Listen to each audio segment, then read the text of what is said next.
All right. Well, welcome to another edition of what do we call this? The Controversial Scriptures Forum. Controversial Topics Forum, and we're here with Andrew Hoy. I wasn't here last week, and I have not heard what he said last week, so I'm really interested to dive into this. Jackson sent me this a link with some of his work on it, and I read the first few. I guess they were articles, and they were intriguing to me, so I'm very interested. I don't know, was there anybody else that's here right now that was not here last week? If we wanted to do a quick refresher, I don't know, Andrew, if you were planning on doing a quick refresher or not, or if you were just going to jump right in. I could. It would only be me. If it's just me, I can go back and watch the first one. So is there anybody else that would like a quick refresher? Yeah, I'd like a quick refresher. I wasn't here last week either. Okay, maybe just you don't have to go into detail, Andrew, because obviously we could watch it from last week, but just a quick thing, and then go into your presentation this week, if that's okay. Sure thing. Actually, it's almost better if you didn't see last week. I was fumbling quite a bit. Started out with a few technical problems, and was kind of under prepped. Family out of town, and I've had the Windows plague lately, so lots of system updates and reboots and everything. So anyway, I guess I just want to open with this reading of this one text here. And where am I here? Okay.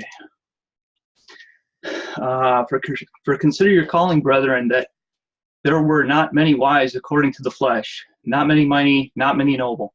But God has chosen the foolish things of this world to shame the wise, and God has chosen the weak things of this world to shame the things which are strong, and the base things of the world and the despised God has chosen things that are not, so that he may nullify the things that are, so that no man may boast before God. And again, let him who boasts boast in the Lord. So again, this who am I in the scheme of it all? I'm kind of a nobody.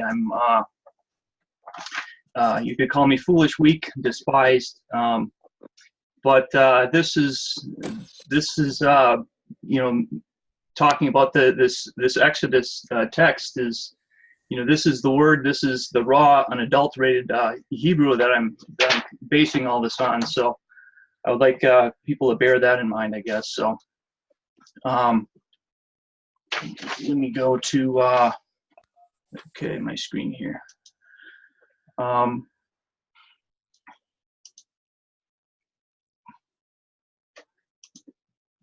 And last week, talking about the curtains, the tabernacle curtains. Basically, if you see these curtains that surround the tabernacle here, I'll just roll out of the way. These curtains, the length of these curtains adds up to 314, and why that's significant is that's a multiple of pi. So it's basically 100 times pi. So traditionally, they take these curtains, which are long and narrow, they take 11 of them, and they join them together lengthwise on the long edges. And basically, the text actually speaks to them being joined on the cut edges. And so when you join them all on the cut edges, you start getting, really long neck scarf or strip, if you will. And so that's really the gist of my discovery here. That's how I came to understand this. So this, the math again is key, but this is literally as a result of taking the Hebrew word for word. I guess one other thing I wanted to point out is this idea of the tabernacle. Everyone thinks of the tabernacle for nothing, and that's kind of a systemic doctrinal problem of sorts.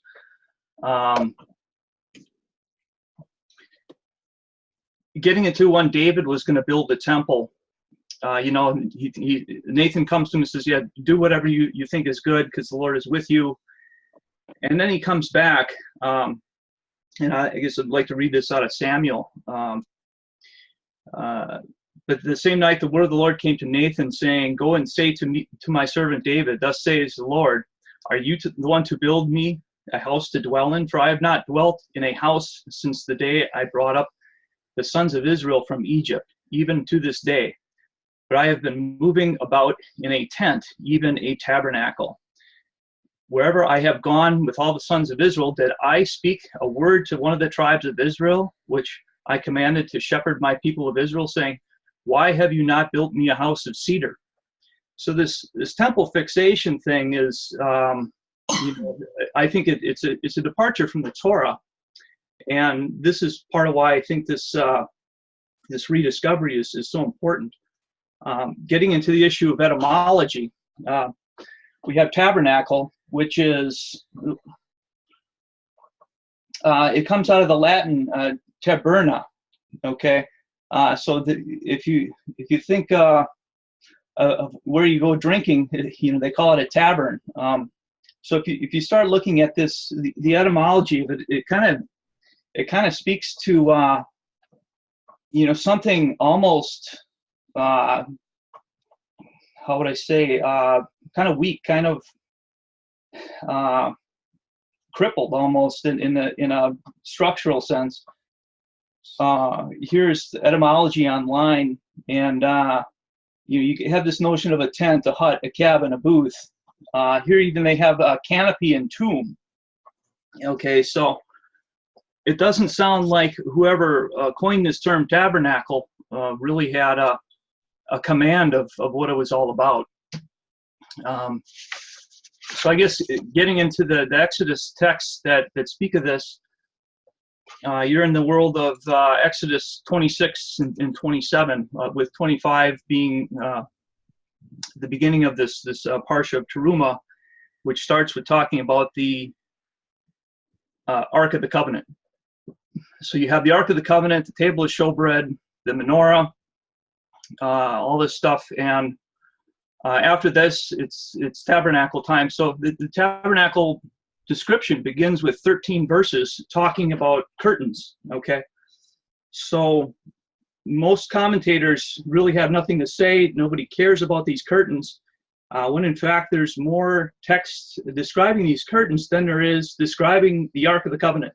Okay, so everyone's fixated on finding the Ark, and here we have entry of basically 13 verses just talking about curtains, and nobody stops to ask why.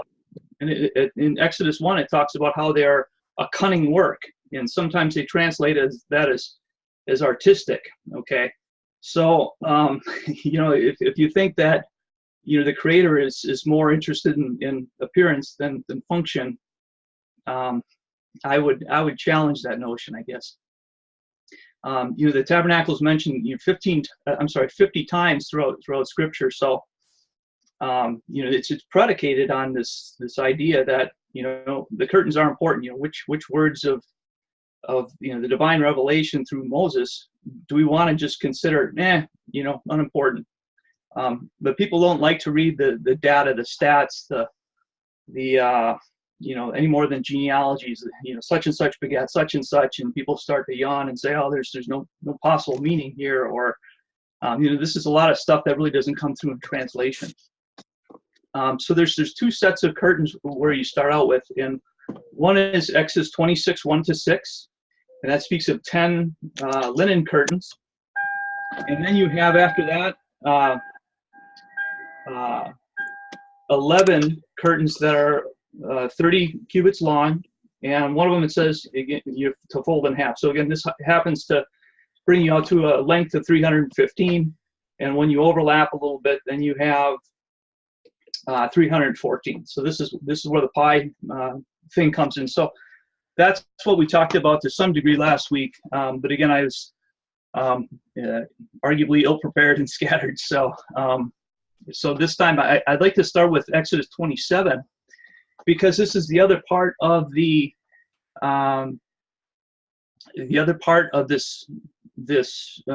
curtain use. So if your wife brings home a new set of curtains, she didn't just toss them on the floor.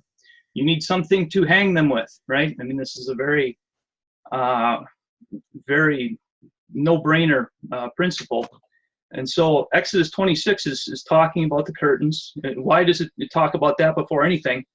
Well, I'm sure you've gone tenting, and if you go tenting, what do? You lay out your tent fabric before anything. Make sure you're not laying it in stumps and holes and on rocks and all that kind of stuff. So you're beginning with this perimeter, this floor plan for the structure. And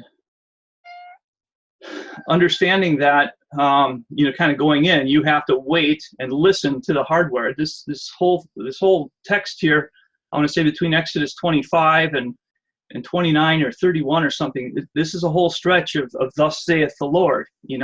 Listen up. Here's a big long list of things. You're not necessarily going to understand everything I say in the first sentence until you've heard the rest of the story. So let's not jump to conclusions kind of when we're reading this is the point. So some things are predicated on having paid attention on the first go around, and this courtyard description is really important there. People will just turn their heads and scoff. They open their Bibles when I say this thing is round, and it's round without apology, and it's round without without any doubt. They open up their English Bibles and they say, "Oh, this can't be true because the talks about a courtyard that's 100 cubits long by 50 wide," and they don't understand the points of reference in these measurements. And this is what I'd like to discuss today, which basically consists of Exodus 27:9 through, well, you could say Exodus 27:19. So let me click over here too.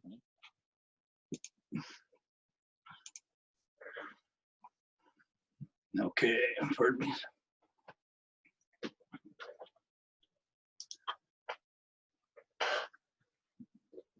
So beginning with the King James translation, "And thou shalt make the court of the tabernacle for the south side southward.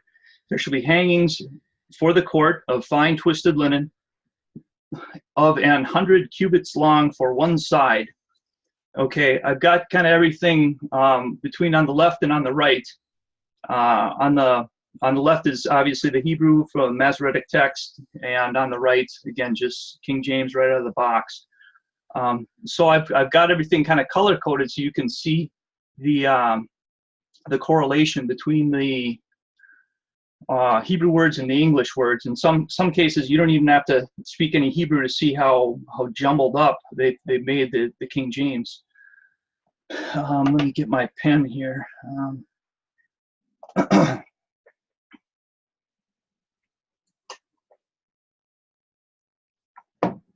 So this, I guess, beginning with the south side southward, let me go on to the next slide. So, yep, my pen is not working yet.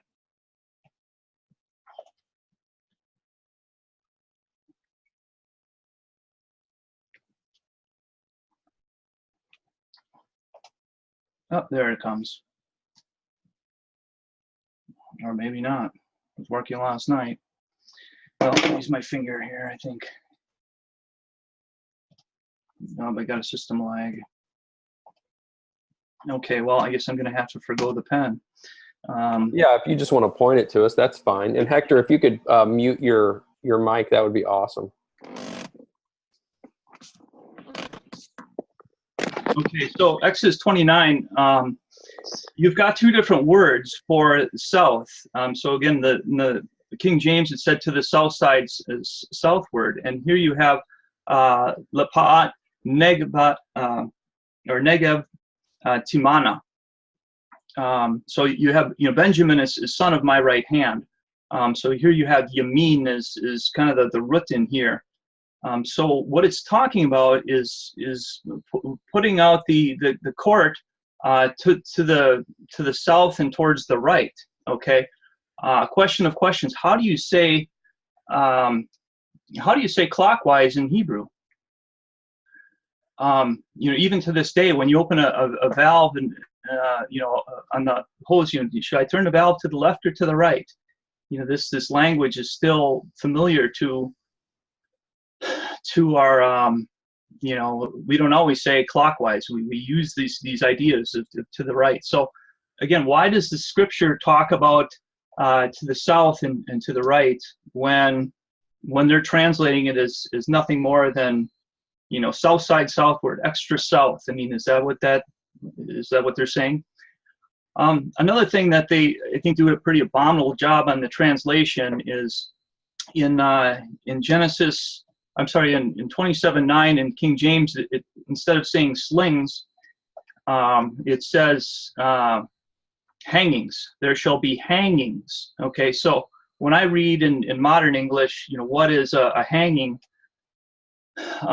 Besides having a bunch of guys out back in the Wild West, dropping from the gallows, hanging is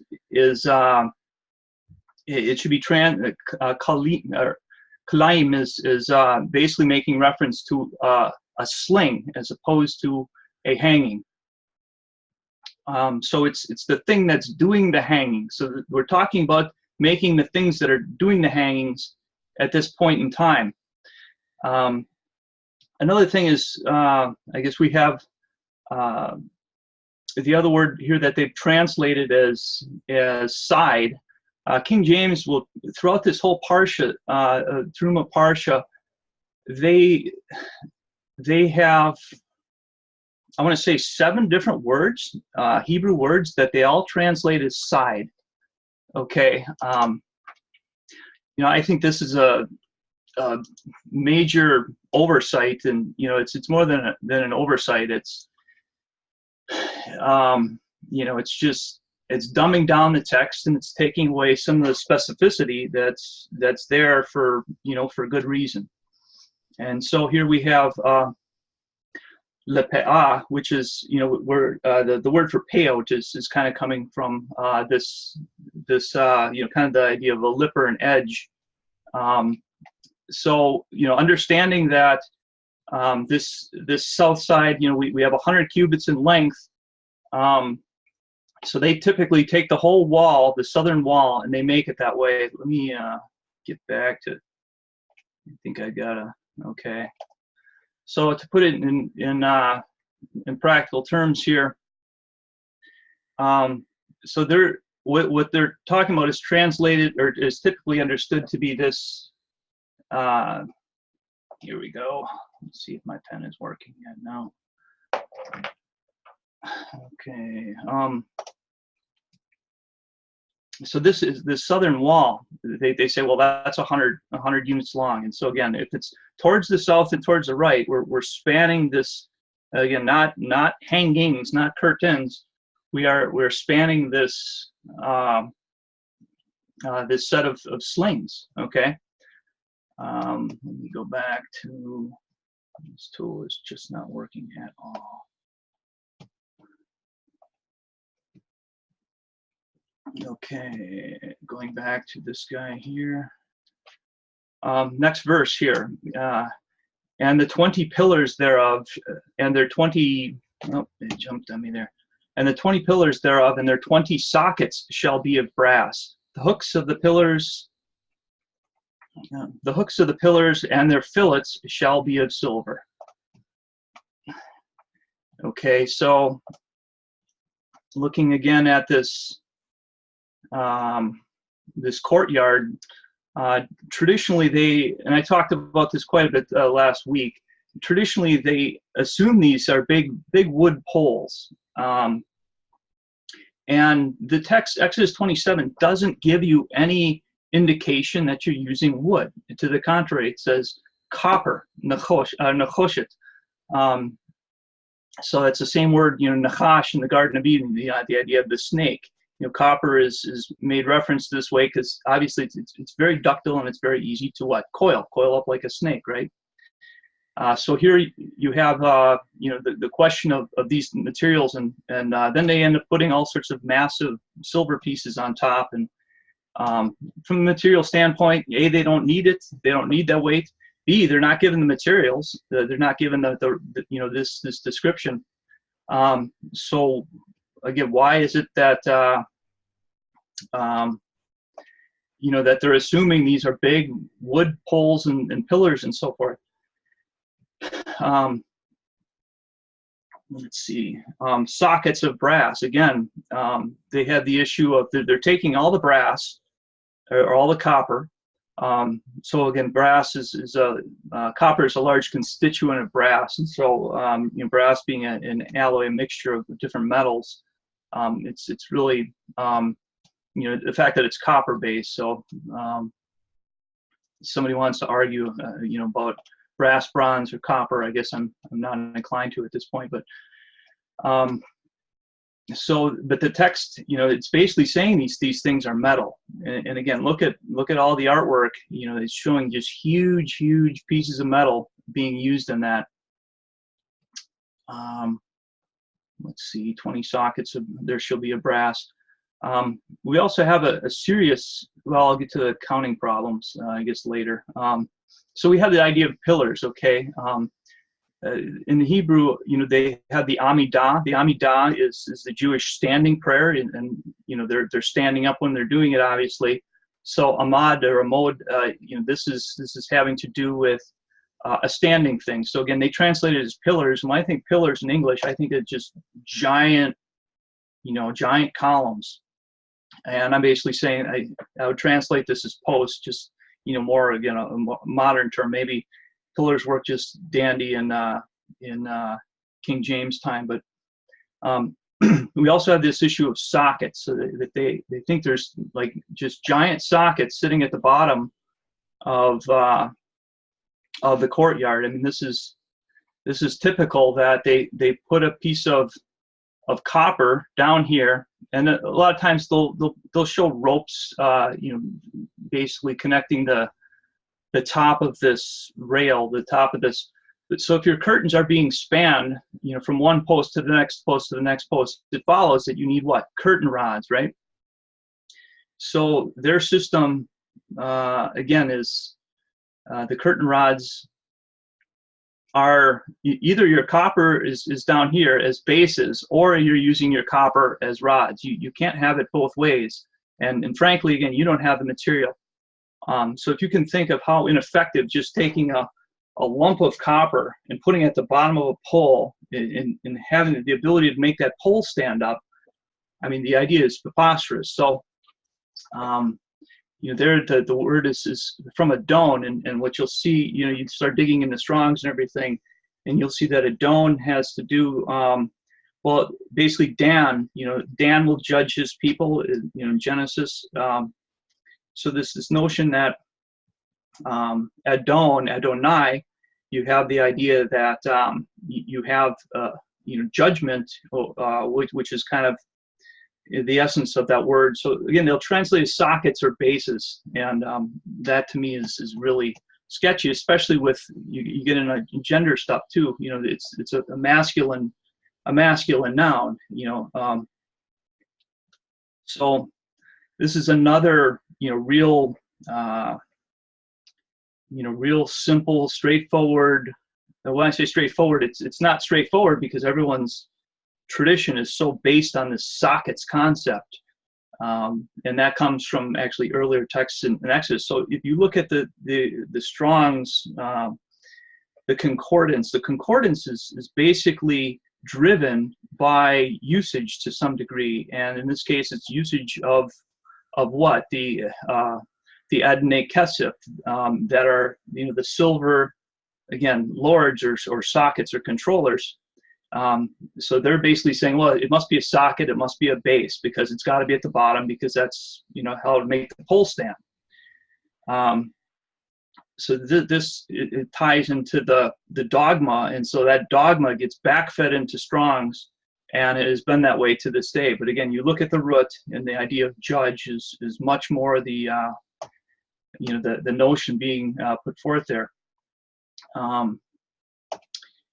Here we go with Exodus 27:11, King James. And likewise for the north side in length there shall be hangings of 100 cubits long, and his pillars, and their sockets of brass, the hooks, pillars, and fillets of silver. So again, they're going back to their notion that we have to the south. There are 20. To the north there are 20. And let me go back to again. So we have this issue of edge. We have slings. We have posts. And again, I'm saying that these are 20 rods of copper as opposed to 20 bases. 2712, and here again is where they say, ding, ding, ding, ding, rectangle, rectangle. And for the breadth of the court on the west side shall be hangings of 50 cubits, their pillars 10 and their sockets 10. So this, going again back to our beloved shoebox model, now we have the west side sitting over here. And it says that it's made of 50? Okay, hangings of 50 cubits. So we have a length of 50. Their pillars 10 and their sockets 10. So 10 and 10. So if you start taking a look at this back wall, now we have a counting dilemma. Okay, because if it says there's 20 posts on the south and 20 posts on the north, and now we have 10 posts on the west. Do we add those 10 posts at the end of the north and the south? Do we add that? Do we add those posts in between them? And you see where the dilemma starts then. So if we add them to the end, we would be counting not 20 posts, but 21. Same thing to the north. If we count the posts, not 20, 21. And then we get the issue in between here.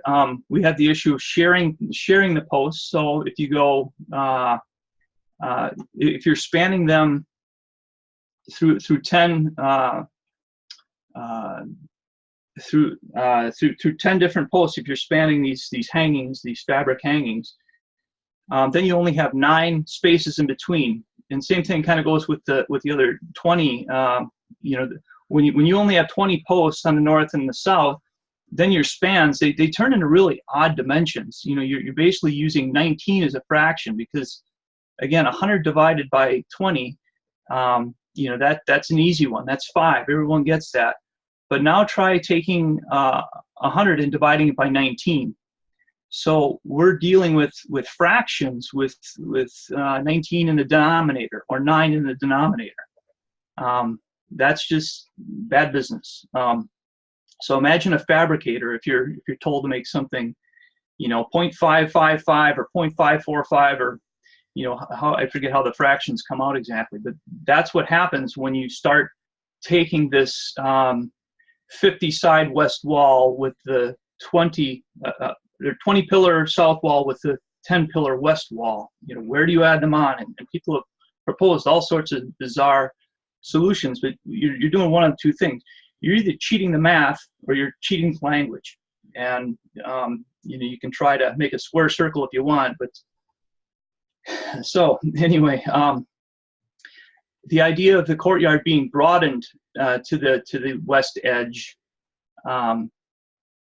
these slings and their posts and rods in the round model. Let me go back and so here we're looking at the south is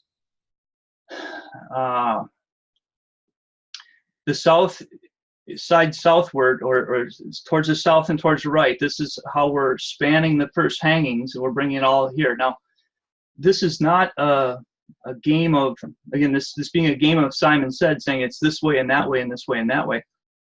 Exodus 26 is very particular in saying, make me one of these boards, and make me, one of these, and make this, and make this, and make this. And do. This is how Exodus 26 reads. Exodus 27 doesn't read this way with the courtyard. It basically says, make me a courtyard. And as if to say, that courtyard shall be, to the south this much and to the north this much. It's not saying make me, the posts that are being described are a subset of that courtyard, as opposed to thinking of, now it's saying to make, 50 of these. Well, this is where the Simon says. I didn't say Simon says. You remember that when Simon says, rub your stomach, pat your head, because you didn't say Simon says on the second commandment, pat your head, you got buzzed out. So this is a matter of being very, very particular in attention on how these verbs are popping up. Let me go to, let's see, back to my slide here.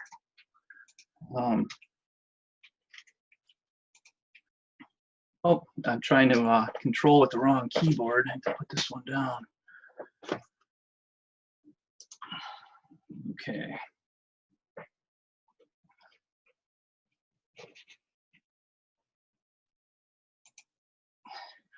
Okay, so Exodus 27:13, and the breadth of the court on the east side, eastward, shall be 50 cubits. Again, here we have this east side, eastward. Here we have Kadma, and then we have Mizracha. So you have Kadom is kind of in Hebrew, speaking of the start of the beginning. And then you have this other term for east, more or less. So again, why east side, eastward is because the translators are not distinguishing these concepts. In our systems of navigation, when you open up a map, which way is the compass rose? It's always pointing to the top of the paper, and so we use what direction for orientation? We use north. Why? Because the compass, which works really pretty good in Wisconsin, because we're only like 3 degrees off of true north and magnetic north and all that. But in other places of the world, that kind of varies, and so the extent to which they used east as the point of origin, why? It's the beginning of your day. This is where sunup comes.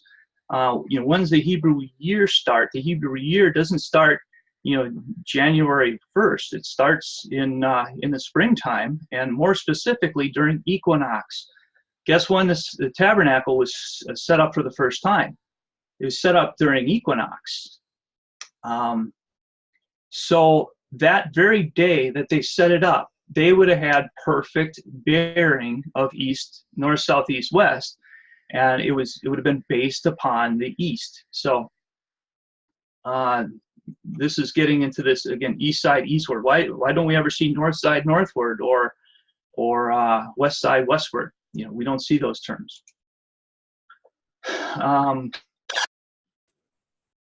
Okay, and widening the court.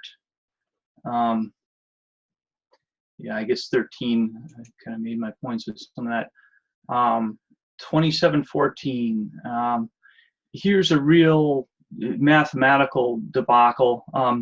The hangings of one side of the gate shall be 15 cubits. Their pillars 3, and their sockets 3. So here we have the Hebrew word lekataf, kataf having to do with a shoulder or a flank, and here they say for one side of the gate. The word for gate in Hebrew is not kataf, okay? And so again, here we have our silly sockets term, or silly sockets translation. So going on to the next slide here, of 27:14, of what it's speaking to again, and the 15 cubit slings to shoulder. Again, shoulder being used more as a verb as opposed to getting into this to the gate. If we understand it from that standpoint, again, this is more, it's describing the shouldering of this. Let me kind of point this out in a little better illustration. So as I understand this here, you've got a curtain having 2 flanks. When I say a curtain, and this is where some of this math comes in, it talks about 3 posts measuring 15 cubits. Well, 15 cubits shouldn't take us as a surprise if we realize that back in Exodus 26, it was talking about using curtains that are all of 30 cubits. So it's like, oh, isn't that interesting? This is kind of the second, one of the second hints that I got, that this Exodus 27 text is really talking about making use of the Exodus 26 text. You see the numbers. I mean, here you got 30, and now it's talking about 15, and this idea of you have 3 posts to shoulder the curtains on one side and 3 posts to shoulder them on the other. So if you take a curtain set that is 30 in length, and you're dividing it into 2 flanks, you're going to have 1 post, 2 posts, and 3 posts on the left flank, which spans not 3 divisions, but 2 divisions of that curtain. On the right side now, you've also got 3 posts. Again, the center, the other one, and the other one. So this is where the math again starts to break down and get weird. So 27:14, the traditional posts, they assume it's 15 divided by 3 equals 5. They say, oh, look, the space is 5 in between. But again, remember that numbers debacle you have with the 21 versus 20 posts, and the west, and whether the west posts are whether there's 9 spaces in between them, and so some people think that all the spaces between the posts are 5 cubits. Well, again, if you only have if you have 3 posts, how many spots can you span between them? Only 2. It's always -1, because you're not gonna hang the one side of the hangings on nothing. It just doesn't work. And so we have this 15 divided by 2 is what, 7.5. So Exodus 27:15, basically talking about the same thing. Shall be hangings of 15 cubits. Their pillars 3 and their sockets 3. And again, here you have Hashanit, and Shin is basically the Hebrew for 2. And so they're translating this as the other side rather than the second side. Well, if you're realizing that the north side is the first set of curtains that you're given in Exodus 26 verses 7 through 13, it talks about taking a set of 5 and a set of 6, grouping them all together, set of 5, set of 6. Okay, why do we group those together like that? Well, because consistently throughout the entire Tabernacle account, it is talking about a north side, a south side, a first side, a second side, a first side, a second side. Again, you're not paying attention, you missed this. And here the King James, again, does not do justice to when it's saying the other side.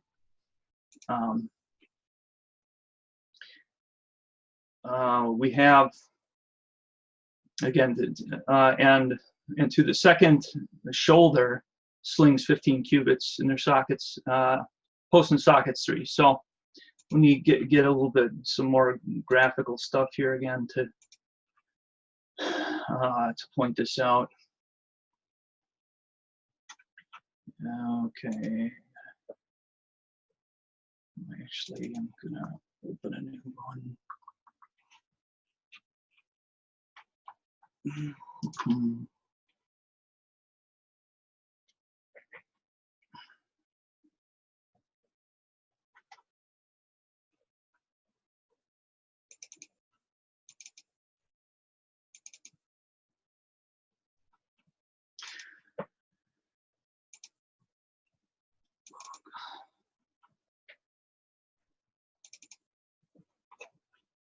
Okay. Yeah, I've got some more or less dimension diagrams that make it a lot easier to follow this. I just forgot to put them in my presentation directory here. Sorry.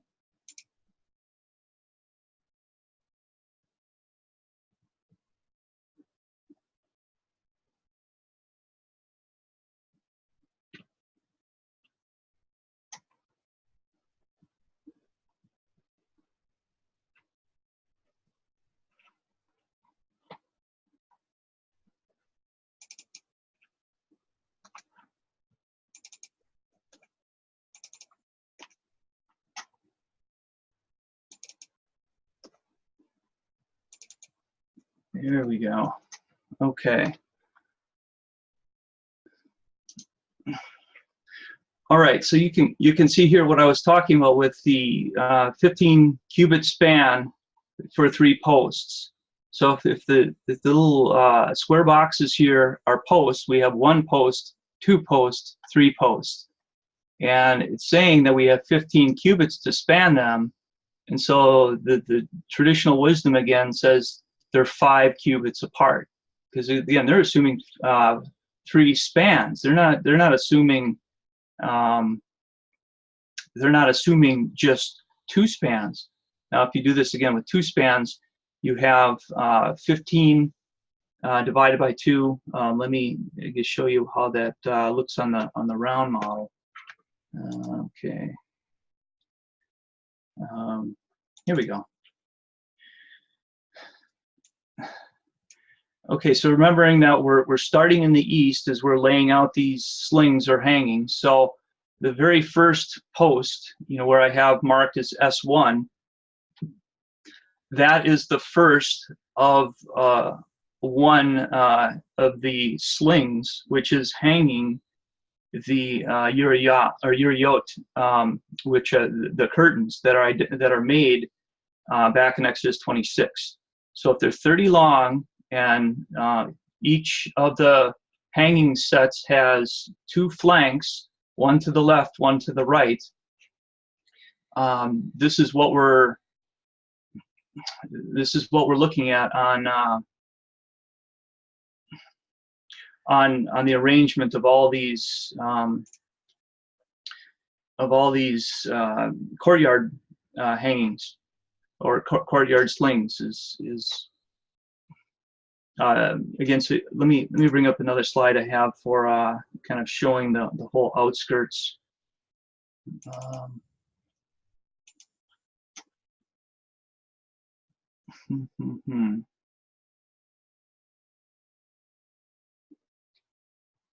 Okay.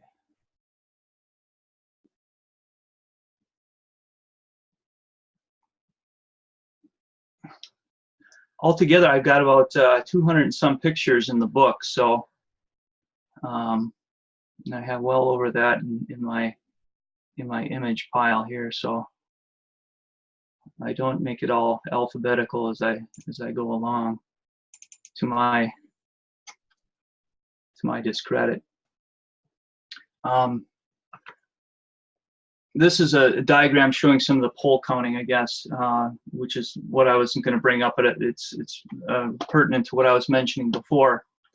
Again, you can see that they've numbered this in a clockwise. Well,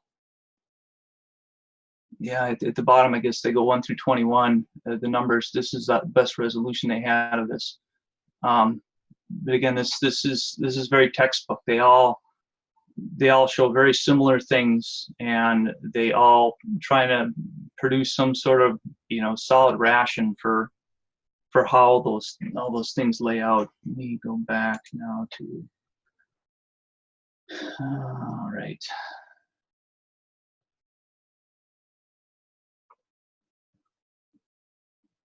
There was one diagram in particular where I have all of the curtains. All the curtains laid out in a way that you can see, count them by numbers of how the numbers fit into a ring. There it is. How did I miss that?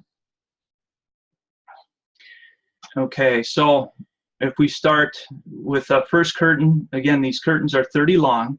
So I go 30, 60, 90, 120, 150. And then from there, we go 180, 210, 240, 270, and 300. And then again, it's you look at Exodus 26. There's 2 verses, I think verse 12, 13, and maybe I don't know, 9 or 10 or something, makes reference to folding that 6th curtain of the second set in half.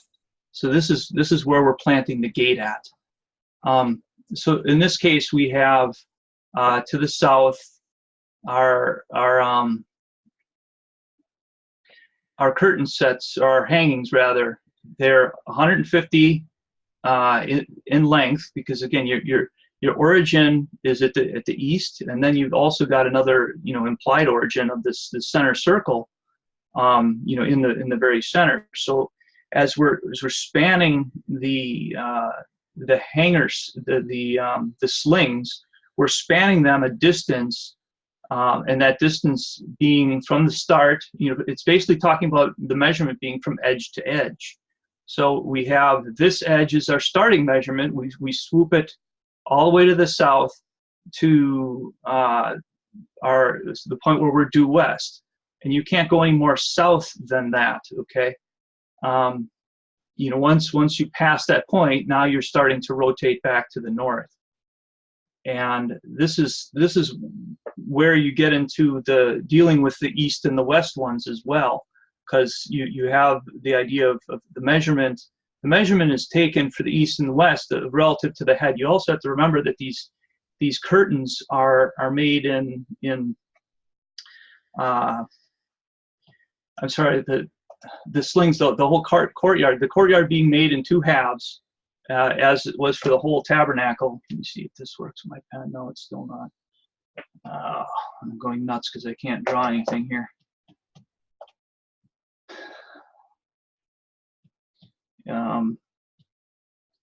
Yeah, I guess I'll have to just try to use my mouse pointer. There's a lag with the mouse pointer. It really makes it annoying here as I'm trying to narrate this here. So again, from our due west standpoint, now we have the west hangings are of a measurement of 50 wide. Well, if I take two half circles, and the half circles, each of those are courtyard hangings. They're sections. So when I'm measuring either the north half or the south half, you're going to have half of that measure 50, and the other half of it would measure, it's measuring 50 to the east and 50 to the west, I guess is my point. No, let me get one more thing here. No, I guess I'll go back into the slide, or the text here. So again, the two shoulders being discussed. Now we have the issue of the gate. 27:16 in King James. And for the gate of the court shall be an hanging of 20 cubits of blue and purple and scarlet and fine twisted linen, wrought with needlework, and their pillars shall be 4 and their sockets 4. Okay, so here in Hebrew you have the word masach instead of the other term that they're using for hangings was klaim, and the other terms that they're using for curtains earlier on was yiriyot in plural. And so you have the question of hanging a curtain. Well, what's it all matter? So in here you can see a little bit of the concept of quote Edenics, or Hebrew being kind of the mother of all languages. And masach, you can hear it in the English. We have the word sackcloth. Okay, we have a sack of potatoes. The sack of potatoes. All this is, you're looking at mesh bags or a screen, basically. So this is making reference to a screen, a gate, and for the hanging of the court. So we have 20 cubits, blue, purple, scarlet. So again, the same color scheme as they were using in Exodus earlier with the linen. So why are we making a screen instead of a curtain here? Let me see here. I guess here I'd like to bring this up to 27:16 King James, and for the gate of the court. So here you have ulashar. So this is hachatzar. You've got and to gate, or for gating, if you will, hachatzar, the court. So what you see them doing is saying for the gate of the court. So they've taken the term gate, and they basically said that this is a noun and this isn't being used as a verb. Well, I tend to believe in the concept that all Hebrew nouns are really derived from verbs. The verbal action, is always the stronger concept. I'm not aware of any Hebrew nouns that don't have origins, where the root origins, and I could be mistaken on this, I guess, but from the pattern that I see always the Hebrew nouns are very action-oriented, because something is what it does. That's kind of the concept behind that, as far as I interpret it, I guess. So, let's see. So here we again have not 4 posts or pillars, but posts. I'm getting more of a lag again on my system. Posts. All right. So here is again a diagram I made of the curtains, and again you can start to make all sorts of crazy arrangements. Here I ended up making the corners at 45-degree angles. This isn't, again, my clever idea. This is something that somebody else had kind of assembled in this, because they're trying to make the solution. How do we make it 100 long and have the dimensions still come out where there are 5 in between? And this is one of the only solutions where you can really do this, is by having 45-degree corners on the edges of the courtyard. Let's see. So they're talking about the flanks being 15, and now we have 20 gate posts. I'm sorry, 4 gate posts, and the screen is hanging a total distance of 20. Okay, so in between there you have 3 spaces in between, and you divide 20 by 6. I'm sorry, 20 by 3, and what do you get? You get 6.66666. So. Yeah, proof positive that that's a design from the devil. I'm going to go back to this diagram here. So we're given 4 posts with the intention of to gate. All right. So where do the gate posts go, and which post is a post here? Oh, this lag is. It shouldn't be lagging like this. It's not running anything all that complex. Close window. It's an i5. It's not letting me zoom anymore. There it is. Okay, so again on our east side, we have a gate, and again that gate is the screen is 20 cubits in length.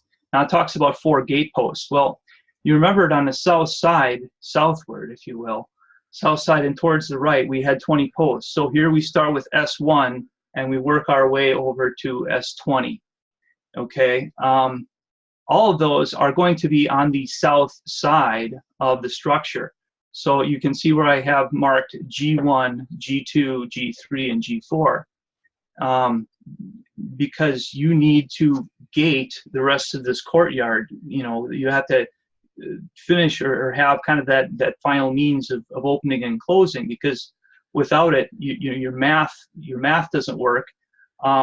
Here, if you look at between S1 and S20, that sweeps an arc, and then between N1 and N20, that sweeps another arc. But between S20 and N1 and N20 and S1, again, south for south, obviously, and north, and for north.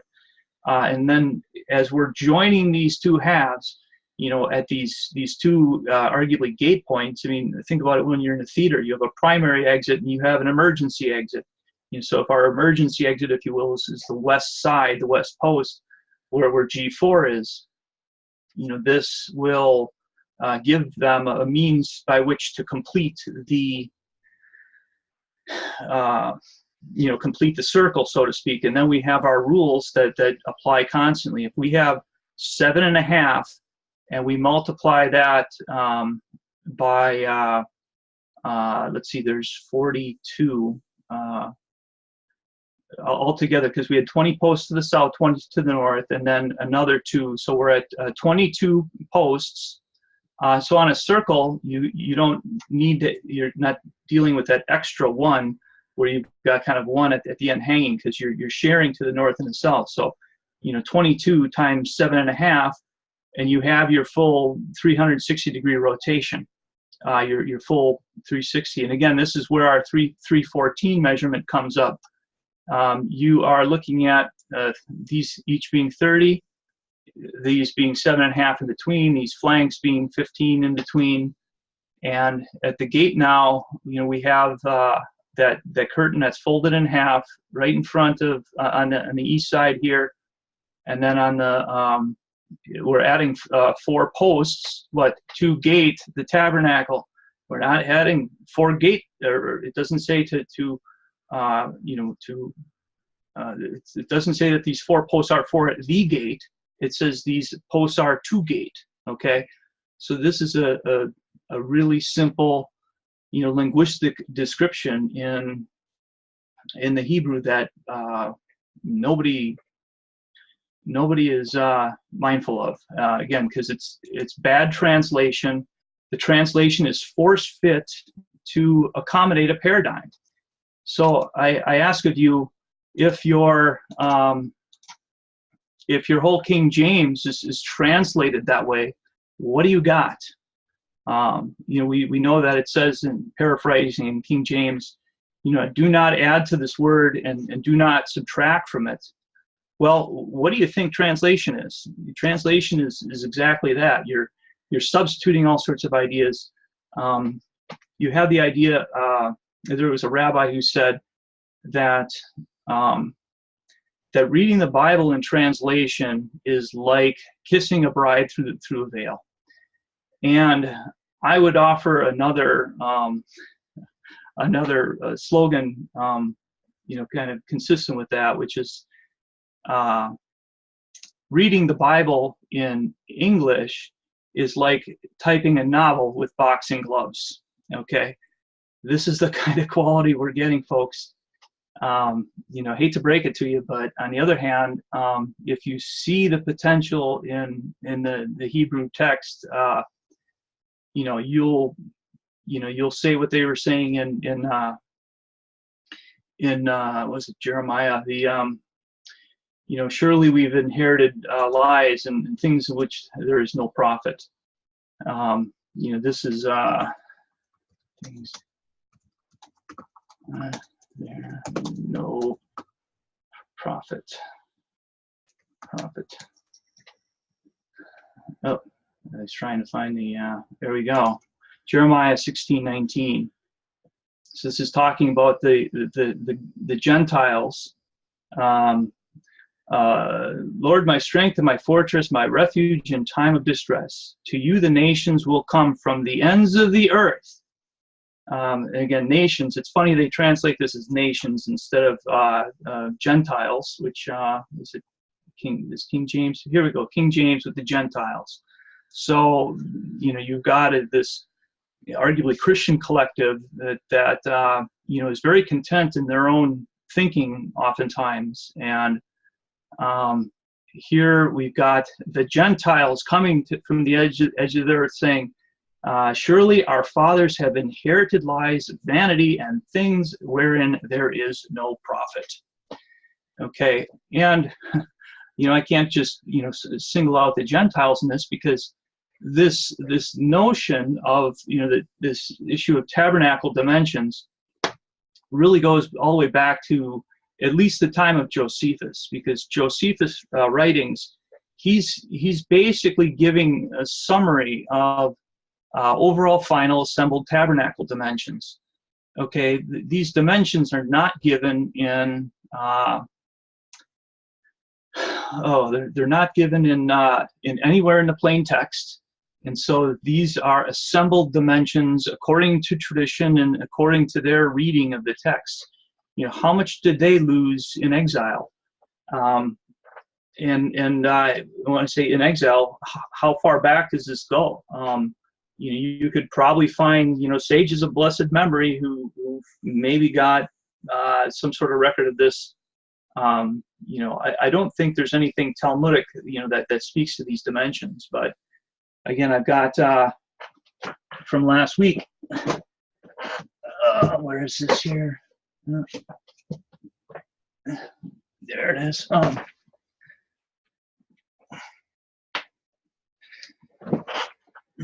Oh, actually, I had it right here. Oh, this is not working with my blue screen, but check out the art scrolls. The art scrolls have,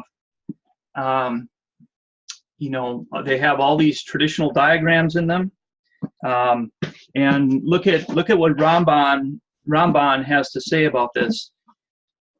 There's 13 verses that are practically completely unaccounted for. And these verses, again, the curtains. And so they jump into all this. Oh, let me see here. There we go.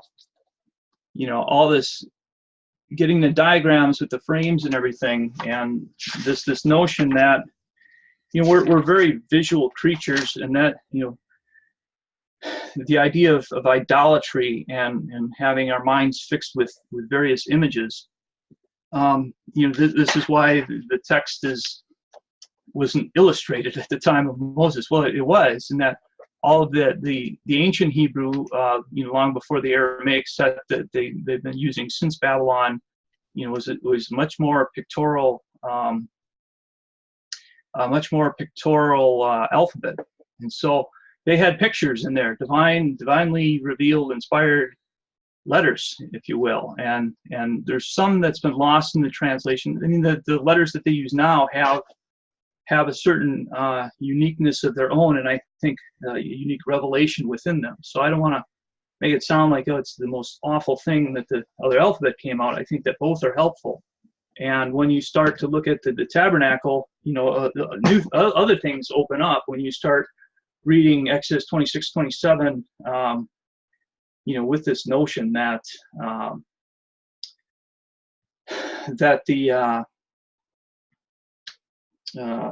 sorry, I lost my train of thought. If you read it with the notion that the Paleo is inspired, and you see the extra levels of kind of visual dimension that the Paleo has, it's a symphony. I mean, it's what's been, you know, again, grossly overlooked. So, you know, people are always nervous about, you know, learning a new language, like, oh, I can't possibly do that. Well, you can. It's a matter of priority and just, you know, valuing it. And the people haven't been given, in some cases, reason to value it. They've been convinced, oh, your translation is good enough, you know, good enough. It says, again, do not add to and do not subtract from this word.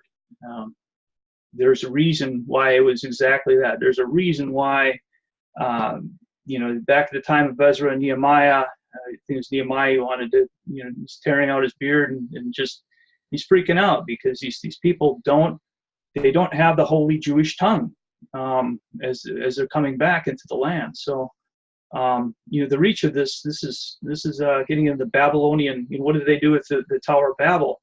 They said, we'll build a tower, you know, to reach the heavens. You know, how'd that work out? Well, the aftermath is they scattered the languages.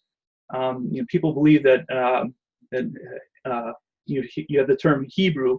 In Hebrew, it's Ivrit. In Ever is the you know, basically Abraham's forefather, as Jewish legend says, that he didn't go along with the rest of the people at Babel, building the tower, and so he was given the privilege of preserving the divine language. And I think that, you know, the jots and tittles, you can see the jots and tittles are not translated. You know, and here you have New Testament text saying, you know, coming from a Jew who's saying, you know, that not the least of these little letter smidges will disappear. So again, where's religious academia in this quest? You know, they're stacking commentary upon commentary when they're paying no attention to the original form and function of it all.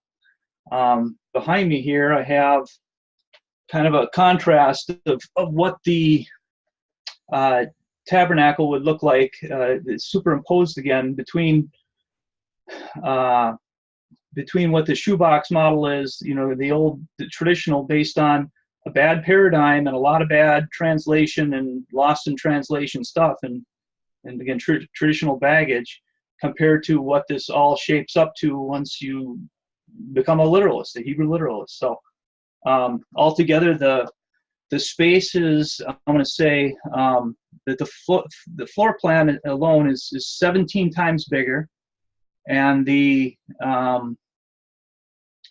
so that's just at the ground level, and then the total volume is about, I want to say it was 30 times bigger. What else? It takes about half the lumber, because what they're trying to do is translate the text, for the lumber for the walls. They make it 3 times heavier as it needs to be, because they're stretching the text to make it wide enough so they get the building length in the east-west direction to fit underneath their curtains. So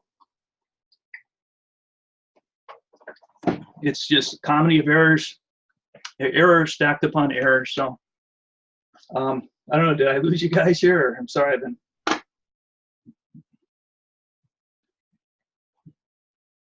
Anyone? I think we're still here. Okay, I'll check out the forum. Sorry, I was just obviously rambling quite a bit here. So I'm just thinking that this is such an incredible concept. How does this catch on? You mean, how doesn't it catch on? How doesn't it catch on? And Great presentation. Oh, thank you.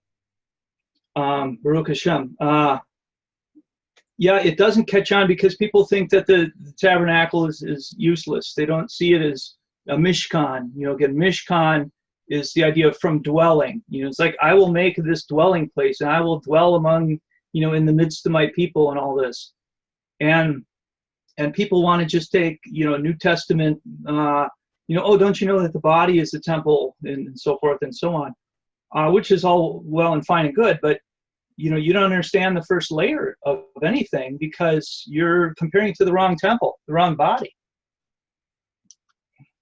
This is the amount of revelation tied into this thing is, I mean, it would take me several lifetimes just to, I feel like I've only scratched the surface, because, I mean, not being a native Hebrew speaker has probably helped me fish this out, because I'm looking at etymology in ways that a native-born person wouldn't naturally do, probably.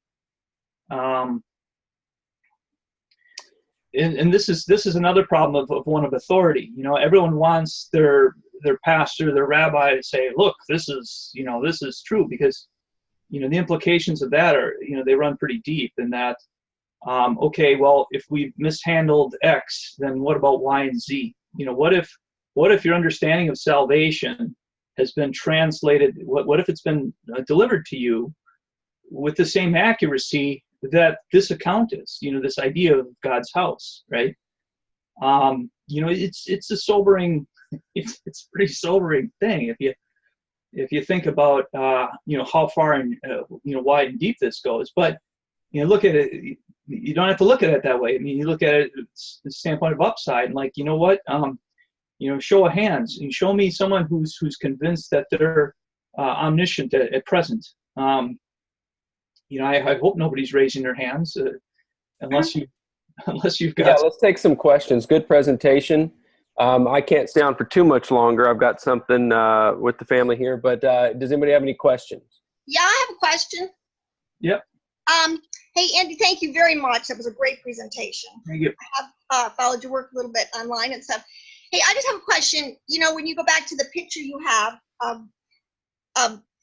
okay, so I see it, if I'm correct, I see a decade. I see 10, you have 10 sides. Is that correct? Yes, decagonal, yes. Okay. Now, just a question. What do you do with the tribes? You know how in the traditional, way with the rectangle, you have 3 tribes, north, south, east, and west. Have you ever done anything with that? I have. There are interesting, people want to shy away from all things zodiac, and I'm not advocating the worship of the stars. I'm basically saying that the idea of positions is very, if the prophecy to Abraham is correct, that your descendants shall be like the stars in the heavens, the stars in the sky. Well, sit in the center of this thing. Sit in where the presence of the Almighty is, and look around. Do a swoop around, and how would they lay out? They would lay out like what? Stars. So there's tribal zodiac correlations to be made. Now you get into the issue of numbers. All right. Well, how many tribes are there? Well, how many tribes would you say? Oh, well, you have 12, but you have 11. Or do you have 13? You have 13. I mean, Sure. So look at the outer curtain alone, the courtyard curtain. How many curtains do we have? Well, we have 11. Well, one's folded in half, so we have 12. Well, we've also got the gate curtain in front of that, so we have 13. So the one that's folded in half is what? The double portion. So you obviously right. You've got certain Ephraim connections there. But of course, in this case, in this model, Ephraim is in the west, versus Judah being in the east. So this idea of zodiac correlation, and the tribes, they all have their own arguably birthstone, birth color, or what the priest has stones. So how do those stones correlate to the to each individual tribe? And people want to say, oh, birthstones are all. I'm not a person who goes around wearing a birthstone, but people get, their pagan alarms go off when you start to accumulate knowledge, and that's a problem. If learning about the zodiac is now evil and witchcraft, well, what about Genesis 1, where it talks about how the heavens are for signs and for seasons? And so if this is this is the other term besides Mishkan, this is called the Ohel Moed. So you have the idea of Moedim, you have the idea of the feasts and the divine appointments, if you will. So, it is this thing is, again, it's the Rosetta Stone of a lot of the Torah, in my estimation, and the tribes. So you got Levi is in the ring around, right? So, I know that people want to believe the stuff. Chuck Missler's put out the idea that he's made popular the idea that if you lay the tribes out, look, they lay out like a cross. All right. Well, forced Christology is bad Christology. I mean, it's that simple. Who's going to lay out a camp looking like a disproportionate plus sign? Nobody, because you want to be close to the action. You want to be close to neighbors or farther from neighbors. You're gonna disperse yourself kind of equally, kind of randomly. Say, I don't know, maybe like the stars of the heavens. So I don't want to ramble too long on that one thing, but I guess you have Levi in the middle. Levi's the joiner, and this is again out of Genesis. Surely my husband will be joined to me now is kind of her thought. And look at in what capacity they're serving. They're serving as this intermediate moderator. So you're gonna have a big buffer of Levi floating around this thing. I mean, you got what, 20-some thousand in the numbers count of Levites, and so they are surrounding this thing. Unlike kind of what we've got shown in our in this background imagery. Right. So the question is where do the animals start coming in? What barriers do natural flow paths that you're going to have to do? It's just a basic logistic thing. You're gonna have some space for cattle highway, if you will. If you're bringing offering to the tent of meeting, I'm going to expect to see Aaron to the due east of where the altar is, sitting about 50 yards out. I think he's going to live a little farther away, but right. Well, I just want to make one last point. I think and I agree that knowledge, when you increase in knowledge, which is understanding, people get a little nervous. But I just want to say, I don't know if you've ever studied out the tree of life, but your formula fits perfectly in the archetype of the tree of life, with the point to the circle, with the circle and the square. I mean, to me, Yahweh never breaks archetype.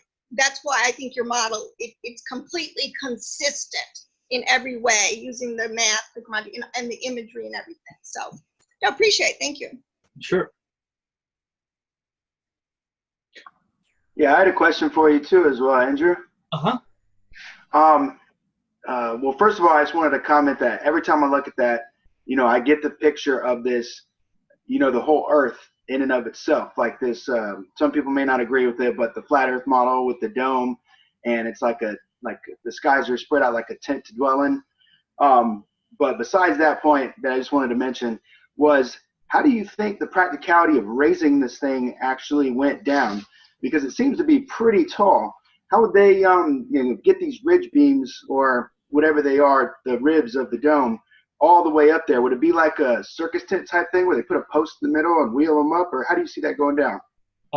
I have a 20-page procedure that I've developed to answer that question, and that right now is not in any books. I do have it in a special set of drawings. I had to do that. Part of it just to establish feasibility. Another thing is getting into the issue of tests and proof of concept. I did this as a proof of concept test back in was it summer of 17. I got that this model, and I erected it, minus crane, minus scaffolding, et cetera. So it takes a little bit of ingenuity, but let's face it, you have 22,000 Levites, or 20,000, somewhere in there, and you start taking a look at how much space, if you're looking at this overall footprint, 100 cubits, say, if I'm saying 25 inches on a cubit, which is a rounding up on the high side to, again, I think it was that, but again, it's not a hill I'm inclined to die on in this day. But so if it's about two feet per cubit, you're looking at about 200 feet. So this is 2/3 of a football field. So how many people can you stash in that amount of area? And the materials from the erection plan that I have developed. How would I say this? I think altogether, I calculated you'd only need about 3,000 people, between 2,000 and 3,000 people at a given time. Here's another practical part of the commandment: anyone who comes near the tabernacle when it's being set up shall be put to death. So if you understand, you're doing something kind of delicate here. And again, they did this in a day, and I actually got kind of time estimates and all that kind of stuff too. So heave ho, how many pounds can one man pull in the vertical and the horizontal, et cetera, whether it's a sustained load or a thrust and bump type thing. All those numbers, I would say that at any given time between 2,000 and 3,000 people, getting into, ropes and so forth and so on. And I would probably think that they would not use animals because of that unpredictable, you can't tell a team of oxen, I want you to move, 1 foot to the left or 2 feet, until I say, whoa, it's just, there's a reliability problem. So I think this would have been, heave ho by the tribe of Levi, and they would have had plenty to spare. So, whether if you ever see, people do, live plays, you have theater that is, you have all the people running around behind the scenes, between Act 1, Act 2, Act 3, setting up different props. I think that this would have been orchestrated in a similar way where everything is staged. Okay, go. You're the guy who's holding this rope and you're taking it over there and running there and you're bringing it back, so that you didn't have too many people responsible for too many things getting tired, and everyone had their stage and everyone had their job. And you see this pattern a little bit in the description of the tribal duties, the Levites as their, it's like this team, carried this, and that team carried that, and so forth and so on. So, does that answer your question? Yeah. I also have a question about the Holy of Holies. Okay, this is the last question, guys. Last question. Okay. About the Holy of Holies, that that extra room set apart in the center, where the important stuff is, and the high priest goes in and stuff like that. So, do you see that as being the center on the inside of this big dome, or is the big dome the Holy of Holies? Like, how does that work out? Well, you have getting into this issue of language and talking about the dwelling place. Okay, so when I say dwelling place, Exodus 26:1 starts out talking about these curtains, kind of being the dwelling place. Okay, so if these curtains are used to establish the dwelling place, so the conventional model has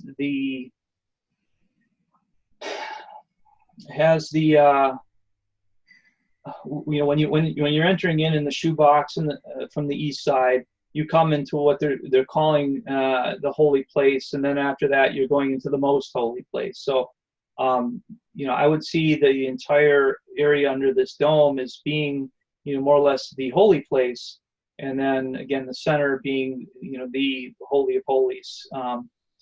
Although there's interior, there's another barrier, two barriers separating all that. So,